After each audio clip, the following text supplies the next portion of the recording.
What's up? Welcome back to my channel, or for the first time if you're new, I'm Sylvan, and today I'm going to be reacting to Fruits Basket episode 11. I'm very interested to see where we go from here in this episode after what last episode did to sort of change the grand scale of things.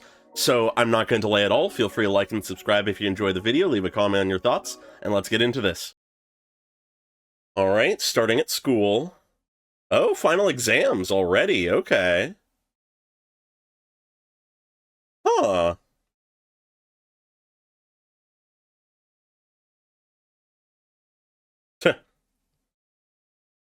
Oh boy. Oh no, okay. Does she not usually fill out all the answers?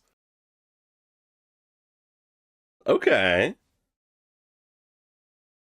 Oh.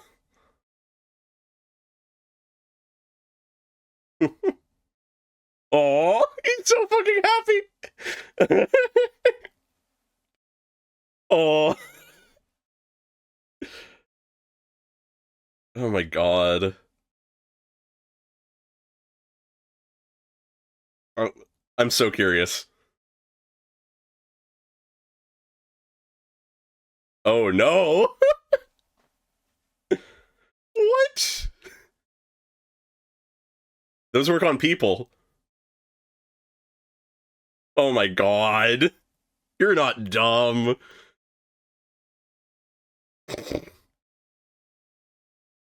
I love the little environment we got here.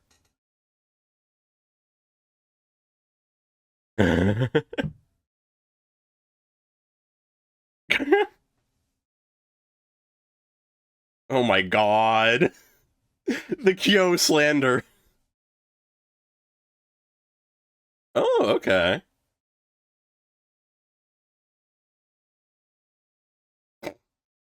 Aw.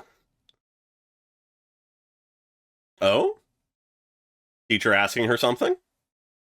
Or telling her something? Okay.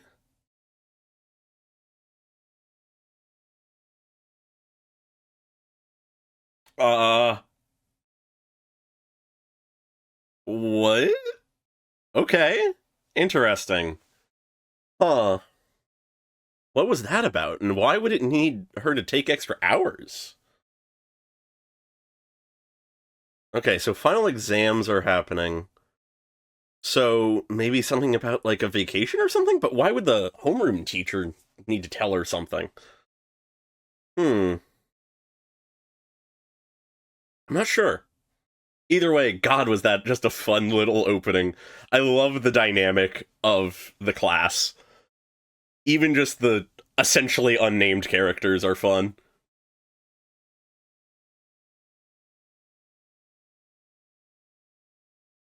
God. Poor Hana and her family.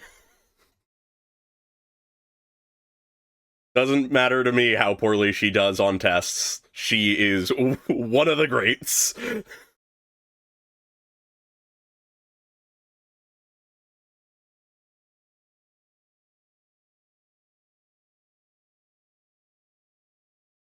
Also incredibly cute that Toru was being tutored by Yuki.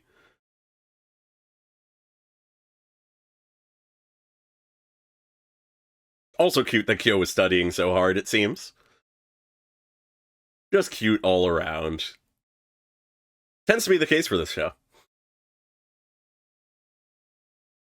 Alright, straight to work. Oh. Interesting. Moji's here helping. Oh. Okay. A present?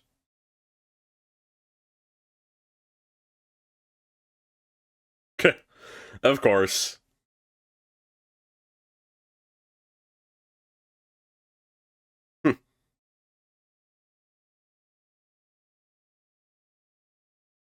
Oh, this is the first time? Okay.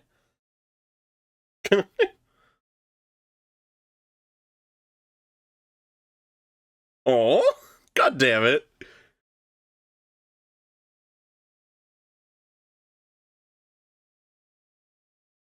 Oh, they're actually even staying over. Okay.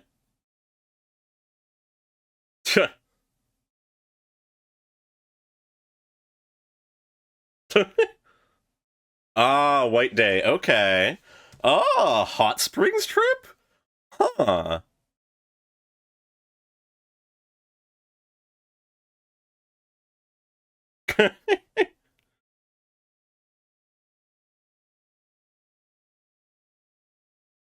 Ah, okay. So they have a hot spring. Oh.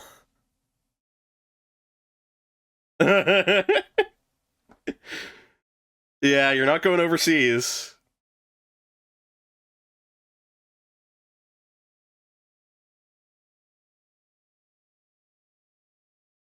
Aww.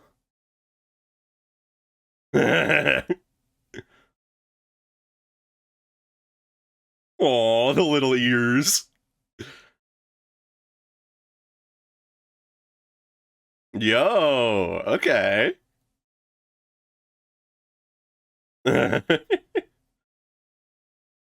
Oh? Oh. Okay. So that's what it was about.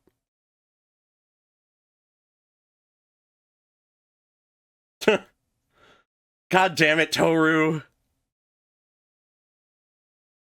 Toru, you can rely on people.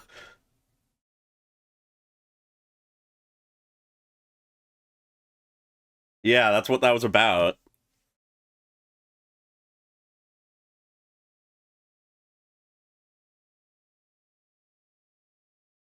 Oh no!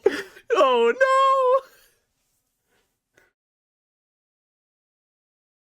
Oh my god, he actually controlled his rage!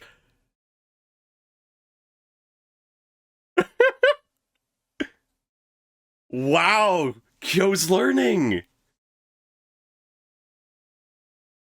Oh my god, that's big! Oh, of course she did. Honestly, didn't. I'm shocked it didn't occur to me. Yeah.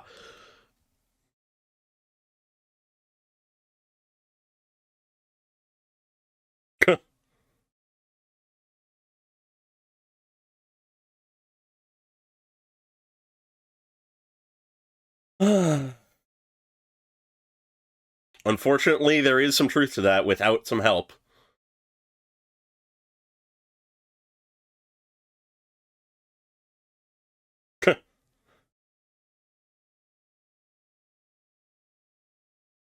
Oh.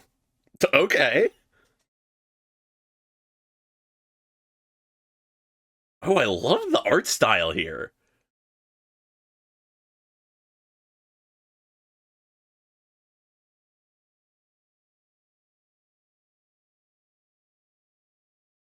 Yeah, okay.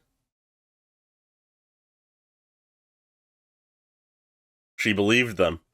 And obviously, this is lining up to Toru.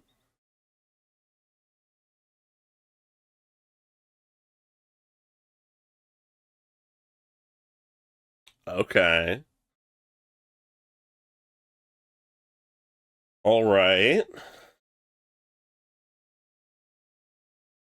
Demons, fun.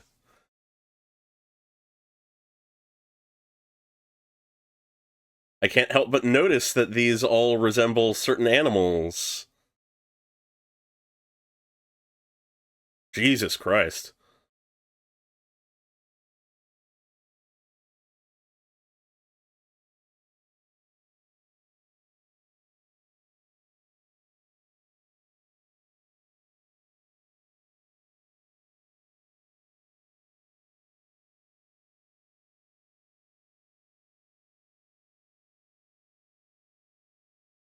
Mmm.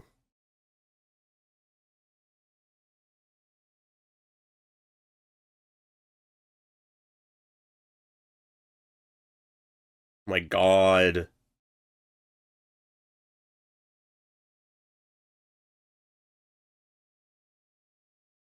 Yeah. She couldn't even see what it was.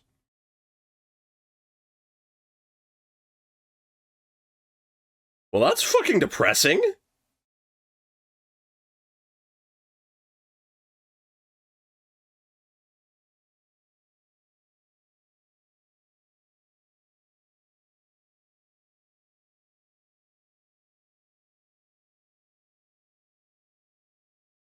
Yeah.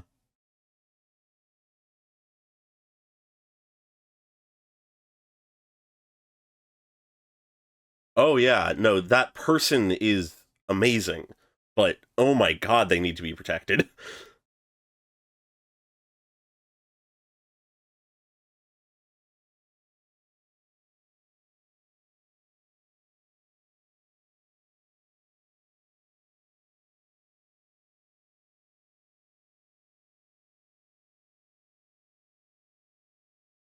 Yeah. Yeah.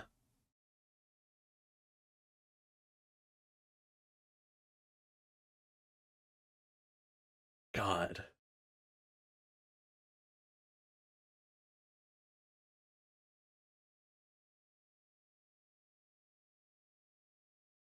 What are you gonna keep calling her an idiot? Kyo, you were the one who was going to. Or did, honestly.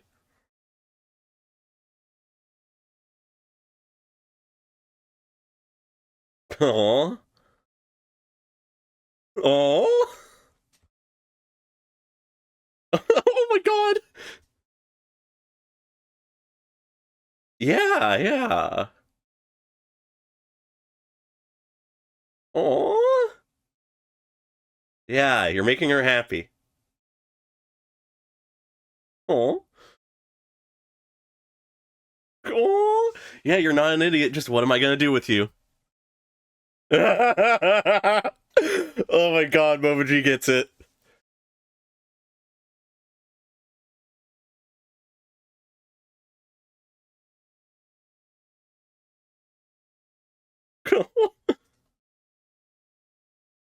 Yeah.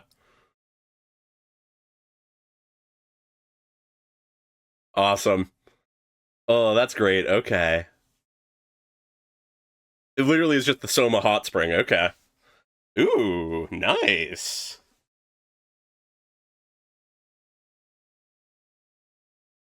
Hmm.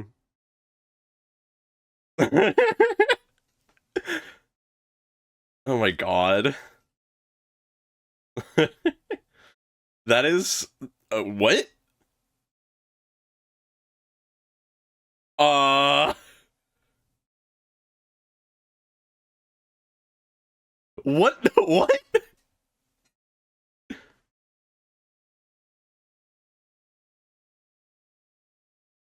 Oh. Ah, okay. I know the family's big, but a lot of people in the Soma with bad health.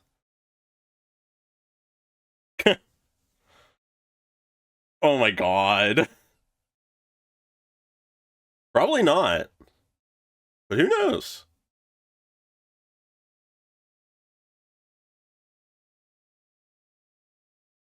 Hmm.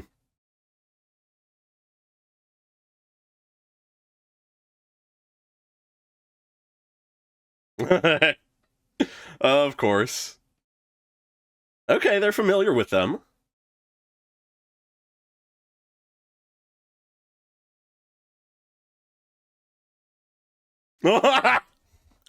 Oh my god. Fucking Momoji. What the fuck? Oh, she's aware. Okay.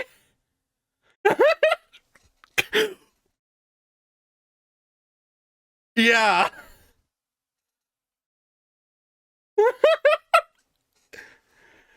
What the fuck?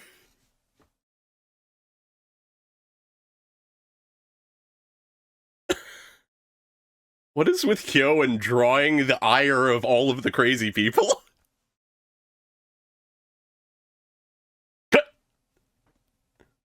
Yeah. I mean, he's just a kid as far as we know, but.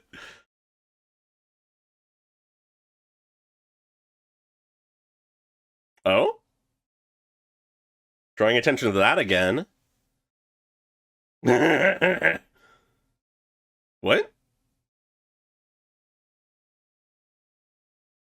Whoa, okay.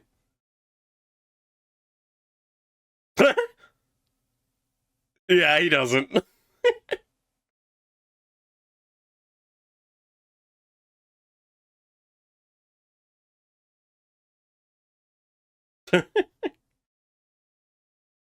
Oh! Oh my god. That is so fucking just cute and sad.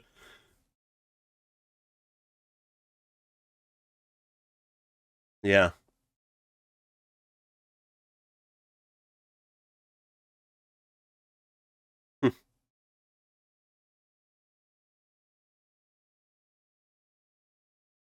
Huh?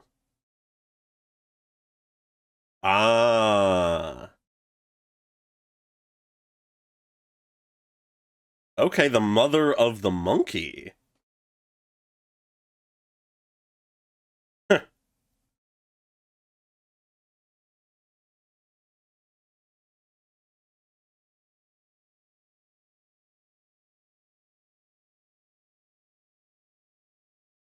Ah, yeah. But no, it's healing. It is very healing.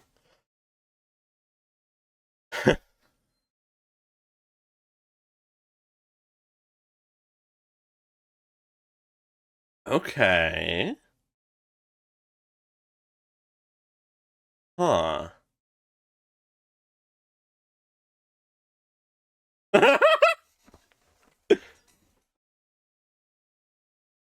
Oh my god.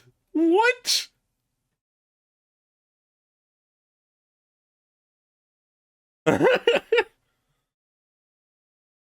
Jesus Christ. Reach-chan, yeah. Oh, okay. Huh. Of course Kyo just takes any opportunity. God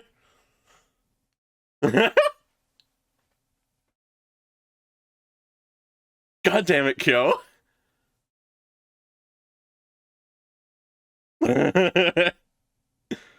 Oh.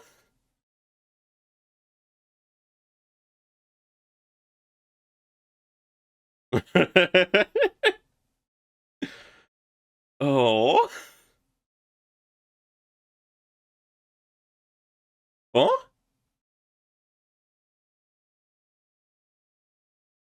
Oh. He accepted though.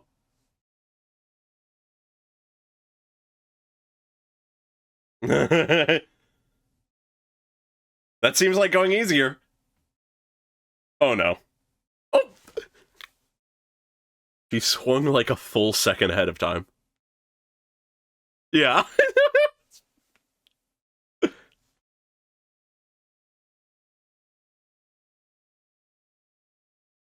Oh? Yuki, what's up?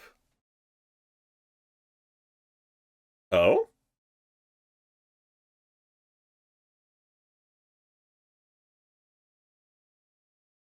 Yeah.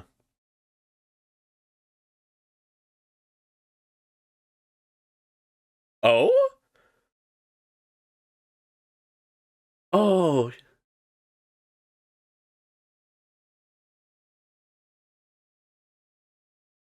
yeah. Oh, wow. Oh my god.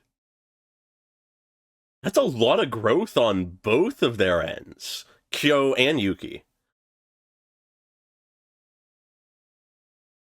Okay. What's it gonna be?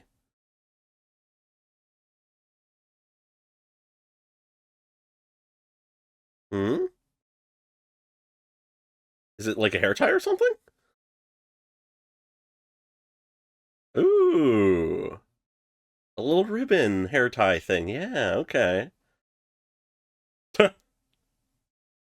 Princess! Oh, he was listening! Oh my god.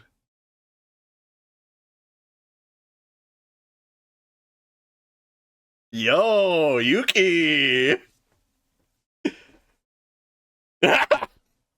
Yes, act, definitely. Yeah.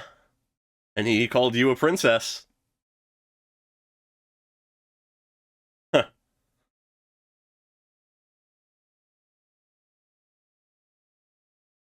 Yeah.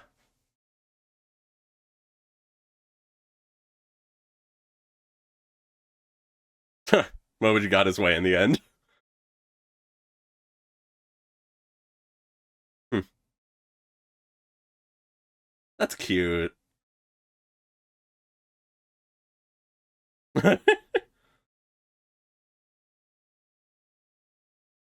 Yeah. Kyo always getting the short end of the stick.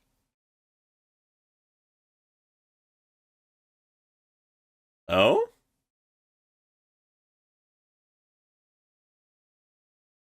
Ah. Oh, do we learn age? Ah. Okay, so Momoji's gonna be more commonly appearing. Oh yeah, Haru would also be.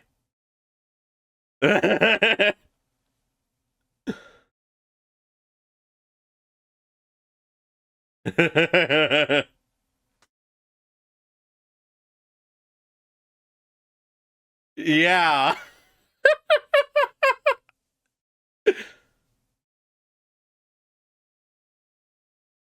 Yeah. Okay. So we got the two soon-to-be high schoolers, one that looks younger than they are and one that looks older than they are. Oh?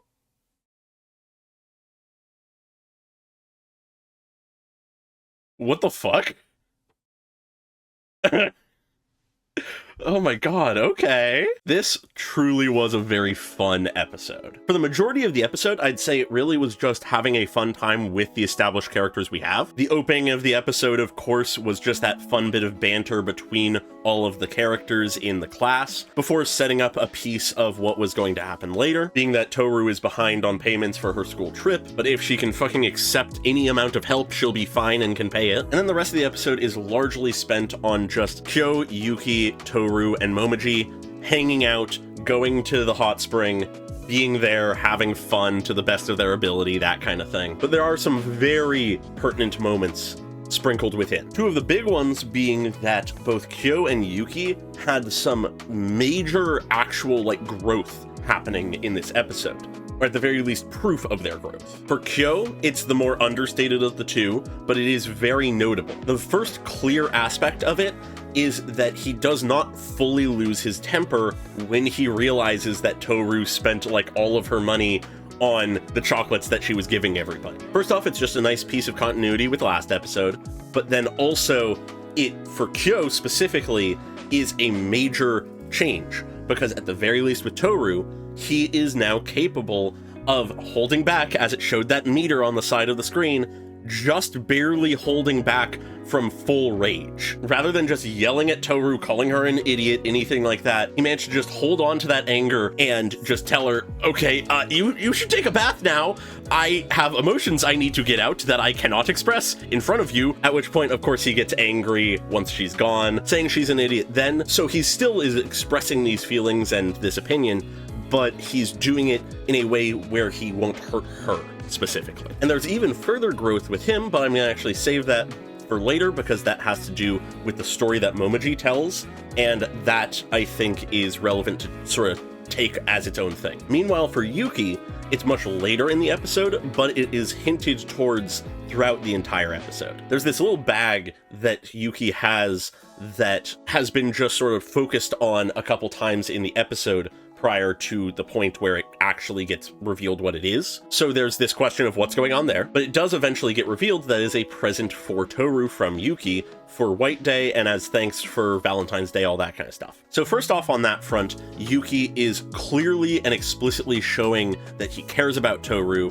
and is doing things for her. He admits he doesn't really know what to get her, but he thought that this hair tie or ribbon or whatever you want to call it was fitting to her tastes, or at least he was hoping it would be. And then beyond that, rather than just showing that he cares about her and wants to do things for her, it also in this moment shows that he is listening intently to things she does and says. Where Kyo is more sort of off the cuff, will do and say things when he feels them, Yuki is a lot more attentive. And this shows in the fact that when he offers the gift and she ties her hair up with it, he takes one of the strands, and calling back to when earlier in the episode Toru said that she felt like a princess going to the inn, he says, "Is this to your liking, my princess?" or something along those lines. Which, first off, of course, just shows, like I was saying, his attentiveness, his perceptiveness. He's keeping things in mind and remembering things that Toru says and does. But it also shows that he is more than willing to get a little playful with her. Yuki, who outside of a few moments, this being one of the main ones, is a fairly stoic person, all things considered. He's sort of this more mysterious, enigmatic, cool guy who is very pretty and stuff, and that's why everybody is super attracted to him. He has this attractive yet mysterious vibe to him. When around Toru, more and more so, he is becoming a lot more active, energetic, and emotive. And it's shown by that little comment that he immediately backpedals and says, "Did you like my act? I was just playing around." Which, on one front, yes, I think he was playing around. I don't think he was admitting any major affection for her in that moment necessarily, but the fact that he was willing to joke about it in the first place shows there is absolutely something there, even if we didn't know everything else from previous episodes. But the other piece of it is the fact that when he watches Toru and Kyo playing ping pong, and she just completely messes up in the cutest way possible, he leaves to go laugh, and though he leaves because he didn't want to laugh in front of Kyo, he is willing to laugh in front of Toru. Something he admits he has not even done in front of his parents. Which, first off, that alone we can get into some concerning things of, oh wow, his life hasn't been that great if he's never laughed in front of his parents. But that aside, the thing it really tells us is he is comfortable around Toru. Regardless of if the reason he hasn't laughed around many other people is because that nobody has really done anything that he finds humorous enough to laugh, or if it's because he was in an environment where nothing happy and fun was happening. Who's to say exactly? I can sort of lean towards one of those, probably, but it's probably a mix of both realistically. But this distinctly is a change. Because either it's a breakthrough point where Toru has broken through enough of his barriers that his cold exterior cannot stop him from having fun when she's around. While alternatively, or perhaps simultaneously, it is just that this is one of the first times that he could genuinely say he was having fun. He was happy, something funny happened that he wanted to laugh about. It's big, it's huge. For someone like Yuki, who seems to have been incredibly isolated and controlled by Akito mainly, but I'm guessing not just Akito based on the format of the family and the rat seeming to be a fairly idolized and put onto a pedestal member of the Zodiac. He probably wasn't allowed to be much of his own person for most of his life, where now with Toru he's beginning to be able to achieve that. And that then circles back to him giving the gift in the sense that he is thankful for this and wants to express that. So that is a big deal. That I think is pretty huge. And then before I go to what I would argue is sort of one of the core moments of this episode, I would also like to just acknowledge real quick that we meet the host of the inn, who reveals that they are not a member of the Zodiac themselves, but they are the mother of a member of the Zodiac, of the monkey, who we don't really get an answer to who they are or anything like that. The only thing we learn about them is from Momiji that supposedly they also live outside of the main household, like Shigure, if I understood correctly. So presumably we'll meet them at some point. One thought I'm potentially having of who they could be, if I'm to just keep throwing out this guess until it works, maybe because they live outside, they might actually be Kyo's master, because if they live outside, then it's possible that's where Kyo went to train. And also, though it is far from a guarantee, them being the monkey and me connecting this to maybe them being the, like, martial arts master just makes me think of Journey to the West, Sun Wukong, that kind of thing. But really, who's to say who they'll be? That's just sort of a wild guess without too much real proof that I'm throwing out there. I'll be curious to meet them. I don't think we can exactly trust the little bit of characterization we've gotten from their mother just because of the fact of how overreactive the mother was, but I'm looking forward to meeting them nonetheless. But now to get into what I think is the most interesting part of the episode, I feel like the scene with Yuki near the end is probably the most actually pivotal, but this story that Momiji tells and what Kyo, mainly, but Kyo and Yuki, take from it, I think is the most interesting piece of the episode. Because first off, the art style, when the story is being told, really interesting looking. I really love the change in art style for the story. I've mentioned this before in plenty of videos. I don't think really in my anime stuff, but if you've watched all of my stuff for a while now, you're bound to have run into me saying, I love when a art style changes to narratively or thematically represent a difference in something. In this case, it's just showing that this is a fictional story. Makes sense, that's not like an uncommon thing to do, but I love it nonetheless. And just the art style itself looks great. But the pertinent thing about it is this story is essentially a fantastical version of the darkest timeline for Toru as a person. I don't think Toru is the kind of person who could ever be swayed from her hopeful, happy optimism of everything. It would take a lot for her to ever be in a position where she isn't thinking the best of people and being thankful for all she has, even when she has nothing. So in that sense, this story is, I think, truly the worst case scenario if it were to be her. Obviously, it's more fantastical because it has literally her as just a single head, no body, still alive for at least a brief time, talking to demons. But nonetheless, it proves a point. I'm not sure how truly intentional Momiji was in bringing up this story, of if he truly understood, hey, this is directly and completely accurate about Toru, and if Kyo hears this, this will fundamentally change how he interacts with her. But at the very least, I think there is some intentionality to it. Regardless of how much he understood that this is truly spot on and perfect and important for Kyo and Yuki to hear, it reminds Kyo and Yuki that Toru as a person will always be self-sacrificial. She will make a martyr out of herself before she would ever dare complain about anything. She has her breaking points, but she has to be pushed to those points. And ideally, she never reaches those points and can just be guided and helped and learn to maybe care about yourself a little bit. But beyond this story just being sort of a darkest timeline of sorts for Toru in a more fantastical sense, it also holds a very specific lesson for Kyo specifically. Kyo is very prone to emotions. Though even before hearing this, he was able to just barely control his emotions, that was really the first time that's ever happened.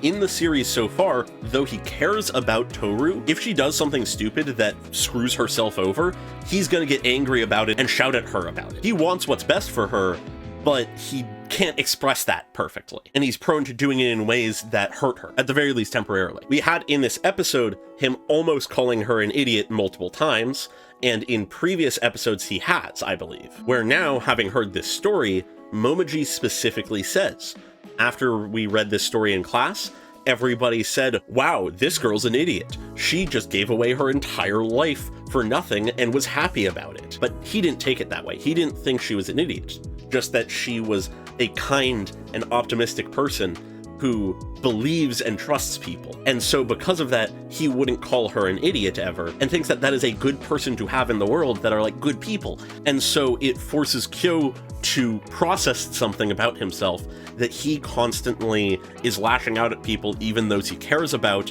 even if it's for the intent of making sure they're okay. And so the next time he speaks with Toru, he says, okay, fine, I think I can go, I think I can handle it on the trip. First off, already that is a compromise. But then when she sort of acts a little silly and goofy and not the smartest again, he almost says you're an idiot again, but in a more sort of affectionate way.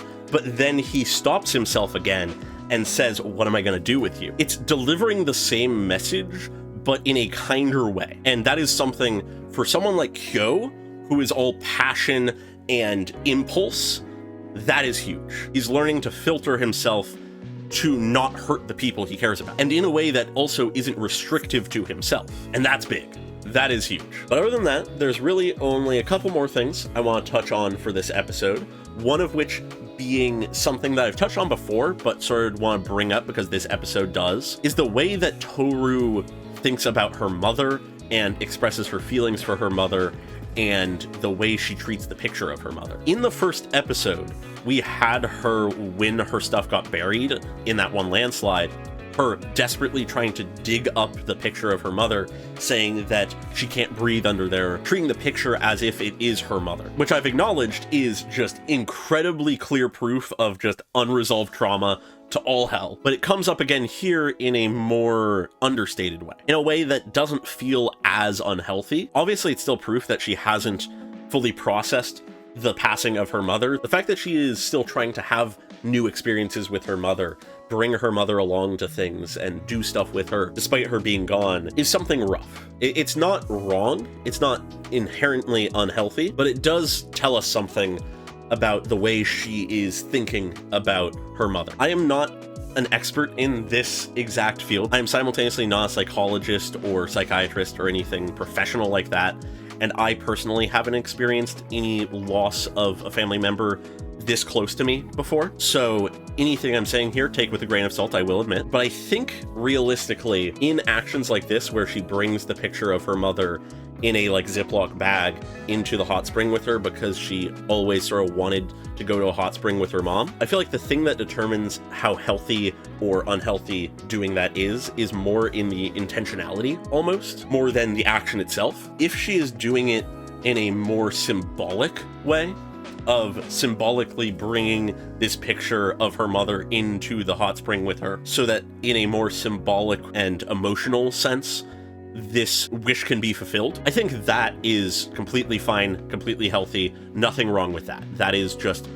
a form of closure, almost, in some ways, depending on how big of a wish it was. But the other option, the one that I feel like is much more pointing to this idea of unresolved trauma and stuff like that, is unfortunately, I think, a bit more likely for Toru. I feel like that first intention and idea requires a bit more self-understanding, a little bit more self-awareness, and if there's anything that Toru is, it is not self-aware. She, however, unintentionally refuses to acknowledge a lot of her own traumas and emotions. So I think it is much more likely that she, rather than trying to bring this sort of symbolic closure to these missed experiences, is more so clinging to the idea that even if she's gone, we can still do these things. She can still be here with me, sort of as this not full acceptance of her passing, which I just find interesting. But at the end of the day, this is the most armchair psychology I think I have gotten.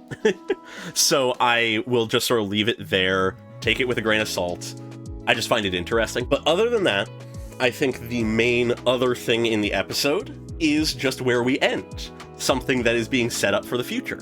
We are going to have a fairly notable status quo change in the near future. The current semester has ended, and they are going into the next semester. And this school year, we have 2 new characters joining the school. Both Haru and Momiji are graduating from middle school and moving on to high school. 2 really fun characters. Momiji adds a lot of chaotic energy to everything that happens, and even if he's being more so playful a lot of the time rather than actually clearly understanding what's going on when he calls out people like Kyo about having hard eyes or whatever, he definitely pushes the envelope forward to make these awkward, cute scenarios happen. While meanwhile, Haru, though he has his own issues, though he has his own things to deal with, in an odd sense, I would argue that he is actually the more down-to-earth and stable person. Because though when Dark Haru comes out, things get chaotic and crazy and ridiculous, in his sort of base light Haru state, he is shockingly emotionally conscious and aware, and mature in a lot of ways. He's goofy,